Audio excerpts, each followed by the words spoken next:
नमस्कार मित्रों, मैं अतुल गंगवार अपनी इस खास पेशकश में आपका स्वागत अभिनंदन करता हूं। आज हम बात करने जा रहे हैं कोरोना से मुकाबले की कि कोरोना क्या एक बार फिर से इस विश्व को जाम करने के लिए या उसके पहिए थामने के लिए आ रहा है।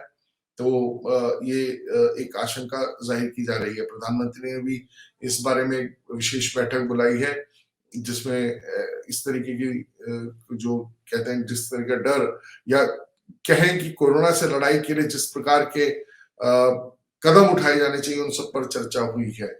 दिल्ली में भी मुख्यमंत्री केजरीवाल ने कहा है कि आपको कोरोना से डरने की कोई जरूरत नहीं है, सरकार कोरोना का मुकाबला करने में सक्षम है। लेकिन हमने पिछली बार देखा है कि किस प्रकार से सरकार हाथ पे हाथ धरी बैठी रह गई थी। कोरोना की भावुकता इतनी थी कि लोग चाहकर भी कुछ नहीं कर पा रहे थे।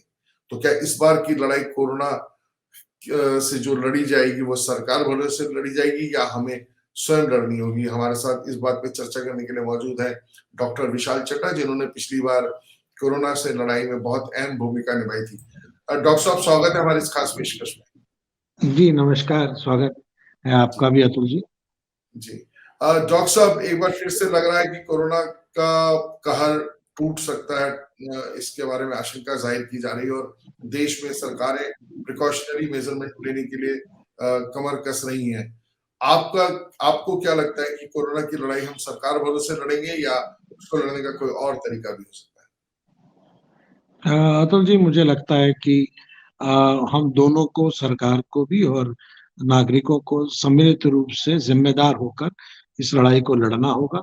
और जहां जहां पे सरकार की आवश्यकता है वहां सरकार अपना दायित्व निर्वाह करेगी और जिन निर्देशों का सरकार हमें अनुपालन करने के लिए कहेगी उसका तो हम अनुपालन करेंगे ही, लेकिन साथ के साथ अपने स्वास्थ्य की जो देखभाल है, अपने स्वास्थ्य के लिए जो हमें परहेज करने हैं, जो हमें चीजें नहीं करनी है जिनसे हम अस्वस्थ हो सकते हैं, उन सबको तो हमें ही करना होगा। सरकार द्वारा निर्देशित जो हमारे पास सूचनाएं आएंगी उनको सिर्फ इसलिए नहीं करना कि चालान कट जाएगा या ऐसा होगा। हमें जिम्मेदारी से उनका निर्वाह करना होगा और चीजों को बेहतर तरीके से डील करेंगे तो एक बार पुनः हम सक्सेसफुल होकर इस सारे संकट से बाहर आएंगे, ऐसा मुझे लगता है। डॉक्टर साहब, जिस तरह की आशंका जाहिर की जा रही है मौजूदा स्वरूप में, क्या आपको लग रहा है कि वाकई ऐसी स्थिति हो सकती है? क्योंकि जो चाइना के जो दृश्य दिखाई जा रहे हैं वैसे ही ये एकदम बहुत डरावने हैं। लेकिन आपको क्या लगता है कि भारत इस कहर से बच पाएगा या क्या हो सकता है इसका? देखिए, मुझे लगता है कि चाइना से हमें बहुत ज्यादा इन देशों से आशंकित नहीं होना चाहिए। हम ऐसी स्थिति को झेल चुके हैं, चाइना ने अभी ऐसी स्थिति को झेला नहीं है। हमारे यहाँ एक हर्ड इम्यूनिटी जिसे हम कहते हैं कि जब एक बहुत बड़ी संख्या में एक पॉपुलेशन इन्फेक्टेड हो जाती है तो बाकी लोगों में एक हर्ड इम्यूनिटी भी आती है। लगभग 2 से 3 तरह की वेव्स हमारे यहाँ बहुत ज्यादा प्रचंड रूप में आई और सभी लगभग उसमें कभी ना कभी बीमार हुए और अधिक बार भी, एक से अधिक बार भी उनमें उनका संक्रमण हुआ। लेकिन मुझे लगता है कि जिस प्रकार से हमारे यहाँ वेव थी ऐसा दुनिया में नहीं हुआ। और साथ के साथ हमारा जो अविरल रूप से एक वैक्सीनेशन का अभियान था वो अविरल रूप से चला और अब लगभग लगभग बहुत बड़ी संख्या में वैक्सीनेशन भी हमारे यहाँ हो चुका है और अभी भी जहाँ जिसको जरूरत है उसके लिए सरकार उपलब्ध करा रही है वैक्सीनेशन। तो ये स्थिति हमारे यहाँ पे इतनी खराब होगी ऐसा मुझे नहीं लगता है। हमारे यहाँ पे ऑलरेडी एक बार हम इस स्थिति को अप्रैल मई में और फिर अक्टूबर में एक बार झेल चुके हैं, तो मुझे नहीं लगता कि हम तो तीसरी बार ऐसी स्थिति में पहुंचे।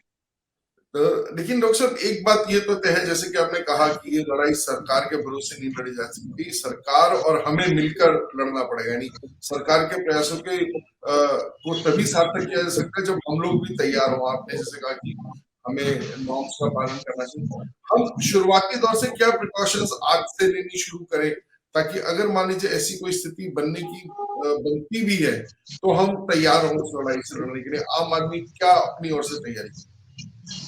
देखिए, वही जो कोविड एप्रोप्रिएट बिहेवियर है जिसके बारे में हमें निरंतर बार बार इस बारे में सिखाया गया कि एक तो हमें कुछ देर के बाद अपने हाथों को धोना है, उनको स्वच्छ रखना है और हाथों को साफ करने के जो 6 स्टेप्स हैं उनका अनुपालन करना है।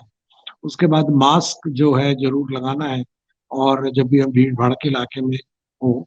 और तीसरा है कि 6 गज की दूरी जो बहुत जरूरी है उसका अनुपालन करना बहुत जरूरी है।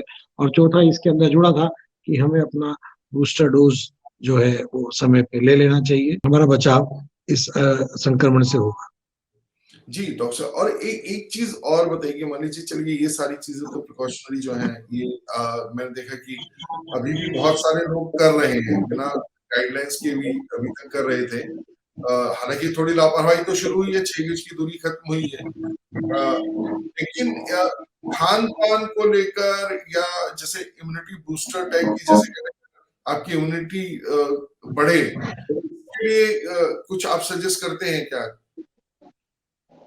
देखिए, इम्यूनिटी बढ़ना हम सिर्फ कोरोना के संक्रमण के समय पे चर्चा करें, उसकी बहुत आवश्यकता नहीं है। हम एक जीवन शैली को निरंतर अपनाएं, उसकी आवश्यकता इस देश के अंदर है और हम सभी को उसका अनुपालन करना चाहिए। योगा हुआ, प्राणायाम हुआ, मेडिटेशन हुआ और कुछ देर अपने शरीर के ऊपर ध्यान देना, ऊर्जा प्रतिरोध क्षमता में लड़ने के लिए उपलब्ध रहे, इसकी ध्यान करना है। तो अगर वो शरीर की ऊर्जा जो है अपनी बीमारी से लड़ रही है या नए स्ट्रेसेस जो हम ले लेते हैं उन्हीं से लड़ रही है, तो उसके पास फिर प्रतिरोध क्षमता के लिए ऊर्जा कम होगी और फिर हमारे इस सारे संकट में फंसने के चांस ज्यादा हो। जी, जी तो इसलिए निरंतर उन्हीं सब चीजों का अनुपालन करना कि भाप ले लेना दिन में एक बार, गर्म पानी का सेवन करना, काढ़ा या संशनीवटी या इम्यूनो बूस्टर में होम्योपैथी की आर्सेनिक एल्बम दिन में एक बार ऐसा 3 दिन तक करना और फिर अगले माह करना। तो ऐसा जो अभी तक निर्देशित और अभी तक जो एडवोकेटेड हमारे पास सलाहें हैं उन पे हमें ध्यान देना है, उनको हमें दोबारा से अपने आप को रिफ्रेश करके चीजों को करना है। जी जी, ये मनुष्य है, जब संकट पड़ता है तभी से समस्या का समाधान, संकट का समाधान होता है।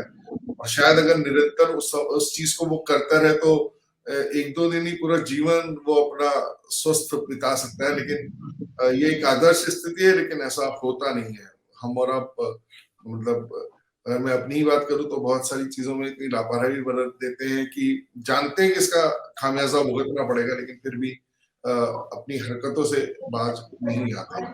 तो अ, आप क्या कहना चाहेंगे हमारे दर्शकों को कि अब जो तैयारी करनी चाहिए, ईश्वर करे कोरोना का वो प्रकोप हमारे देश पर वापस नहीं आए, लेकिन अगर वो नहीं आए तो भी हमें अब अपने आप को किस तरीके से इम्यून करना चाहिए, किस तरीके से इसके लिए तैयार करना चाहिए? आप क्या कहना चाहेंगे इसके बारे में? देखिए, जैसे मैंने शुरू में कहा कि सम्मिलित रूप से इन सब प्रयासों को किया जाए और हम कम बीमार हों तो जिससे नॉर्मल रूप में भी अस्पतालों में हमें जाने की आवश्यकता ना पड़े, तो ज्यादा ब्लड्स उपलब्ध होंगे। अगर इन केस ऐसी कोई महामारी का तांडव दोबारा से एक बार आता है तो हम उसके लिए हॉस्पिटल के अंदर सरकार को किस तरह से सहयोग करें। एक तो बेड्स की अवेलेबिलिटी बढ़े तो हम नॉर्मल बेड्स को कम से कम यूज में लाएं, जिससे अगर संक्रमण होता है, बहुत तेजी से होता है, बहुत ज्यादा लोगों को ऑक्सीजन की आवश्यकता पड़ती है, तो वो उपलब्ध रहे। तो एक तो ये हमारी तरफ से सहयोग हो सकता है। दूसरा, आखिरी वेव के बाद प्रधानमंत्री जी ने और सरकारों ने, राज्य सरकारों ने जिस प्रकार से कोशिश करके जिस तरह से ऑक्सीजन की उपलब्धता को इस देश में, मेडिकल ऑक्सीजन की उपलब्धता को इस देश में उपलब्ध कराया है, वह वाकई एक वंदनीय विषय है। और मुझे नहीं लगता है कि ऑक्सीजन की कमी से इस बार कोई संकट अधिक आएंगे। दूसरा, डर को अपने जीवन से निकालना बहुत जरूरी है, क्योंकि डर से जो फेफड़ों का संकुचन होता है और प्राणवायु जो है संकुचित रूप से जब प्रवाह में रहती है तो फिर हमारे अधिक बीमार होने के या ज्यादा बीमार होने के चांसेस बढ़ जाते हैं और फिर फैटल भी हो जाता है, मृत्यु भी कई केसेस में इस तरह से हो जाती है। बाकी अपनी जो दवाएं हैं जिन चीज़ों के लिए हमें रोग के लिए हम ले रहे हैं, उनका नियमित सेवन करना और बीच-बीच में डॉक्टर को अपनी सलाह से उसकी सलाह से डॉक्टर की सलाह से अपने लिए कोई दवाई घटानी है, उसका भी अनुपालन हमें करना चाहिए। और बाकी योगा करते रहें, मस्त रहें, मित्रों से बात करते रहें, 6 इंच की दूरी से मिलते रहें और ये जो 25 दिसंबर, 31 और यहाँ जो भी हमारे यहाँ भी फेस्टिव सीज़न आने वाला है, उसमें कोविड एप्रोप्रिएट बिहेवियर का ध्यान रखें और कम से कम प्रयास करें कि हम बीमार हों। खान-पान में भी ऐसा ना हो कि हमें नॉर्मल जुकाम हो और उस समय हमारी इम्यूनिटी गिरी हो तो हम कोरोना के वायरस को कैच कर लें। तो सर्दी से अपने आप को बचा के रखें। पूरे स्वेटर, मफलर, टोपी जैसे भी आपको ज़रूरत है, आपकी अपनी ज़रूरत है। दूसरे को देख कर के उसने टोपी नहीं पहनी तो मैं भी नहीं पहनूँगा। अगर मुझे ज़रूरत है मफलर की, टोपी की तो मुझे पहनना चाहिए, मुझे कोट पहनना चाहिए। तो मुझे अपने शरीर के अनुरूप जो है अपना वस्त्र धारण करना है और दूसरे को देखकर मुझे उसकी पहुँच नहीं करनी चाहिए। मुझे लगता है कि इतना हमारा दायित्व है, उसको हम ज़रूर निभाएँ। यानी कुल मिलाकर ऐसा है कि अपनी जो एक सामान्य सी सावधानी है, मतलब ये जो आपने बताया, ये एक नेचुरल वे में भी होनी चाहिए। अपना अपने स्वास्थ्य का ध्यान रखना, अपनी चीजों का ध्यान रखना, अपनी दवाई का ध्यान रखना, अपने स्वास्थ्य का ध्यान रखना। अभी ठंड बढ़ गई है तो उसमें भी अपना ध्यान रखना, घर में साफ सफाई बनाकर रखना। तो ये एक सामान्य सी चीजें जो आपने पहले भी कहा कि ये तो निरंतर करनी चाहिए, कोरोना के भय से नहीं करनी चाहिए। कोरोना आए या ना आए कोई फर्क नहीं पड़ता, लेकिन हमें इसके लिए हमेशा तैयार रहना चाहिए। डॉक्टर साहब, आपका बहुत बहुत धन्यवाद कि आपने अपना समय निकाला और एक जो डर हमारे लोगों के बीच में एक बार फिर से पनपने लगा है, आपने इसको बहुत सहज भाव से दूर करने का प्रयास किया। इसके लिए आपका आभार, धन्यवाद। हम जीतेंगे, हम कामयाब होंगे, इस शुभकामनाओं के साथ, इन्हीं आशाओं के साथ, क्योंकि हम पहले इसको झेल चुके हैं और विजयी होकर निकले हैं। तो हमारे पास अच्छा अनुभव है, हम सबके पास अनुभव है, तो हम पुनः विजयी होंगे और ये बार-बार आता रहेगा, ऐसा माना जाता है मेडिकल साइंस में। तो इससे चिंता की बात नहीं है, रहेगा हमारे साथ, लेकिन इसे बीमारी के रूप में बड़ा नहीं होने देंगे। सब मिलकर इसको पीटेंगे और आगे बढ़ेंगे। जी, बहुत-बहुत जी, धन्यवाद अतुल जी आपका भी। जी, जी, आप धन्यवाद। कभी स्वस्थ रहें और अपनी देखभाल अपना बहुत-बहुत ध्यान रखें और सर्दी में और इस फेस्टिवल सीज़न के अंदर उन छोटी-छोटी चीज़ों का ज़रूर ध्यान करें, जिससे कि बड़ा रूप ना वो ले। बहुत-बहुत धन्यवाद।